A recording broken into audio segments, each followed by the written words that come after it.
नमस्ते। नमस्ते। तपाईको नाम? लक्ष्मी तामाङ। देशमै बसेर के गर्न चाहनुहुन्छ कि विदेश जान चाहनुहुन्छ? विदेश जानुहुन्छ। सोशल मिडियाले तपाईको लाइफमा चाहिँ कस्तो इफेक्ट पारिरहेको छ? कस्तो नि पारेको छैन। पढाइ बाहेक अन्य के गर्नुहुन्छ? ल्याङ्ग्वेज पढाएको छु। सफलताको लागि के चाहिन्छ जस्तो लाग्छ तपाईलाई चाहिँ? सफलताको लागि खै त्यो थाहा छैन। एउटा यस्तो काम हैन जुन तपाईलाई चाहिँ लाइफमा चाहिँ एकचोटी गर्नै मन छ के? लाइफमा हजुर।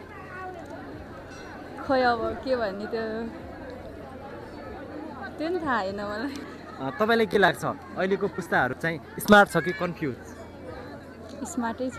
स्मार्टै छ है। अहिलेको अवस्थामा चाहिँ त कस्तो बिजनेस गर्दा चाहिँ मान्छे चाहिँ अगाडि बढ्न सकिन्छ जस्तो लाग्छ? बिजनेस हजुर। अब त्यो आफ्नो आफ्नो चोइस हुन्छ। ओके। आफूले गर्ने हो बिजनेस त खै नि मलाई त्यस्तो केही थाहा छैन। हस् थ्याङ्क यू। हस् थ्याङ्क यू। आग लगा दी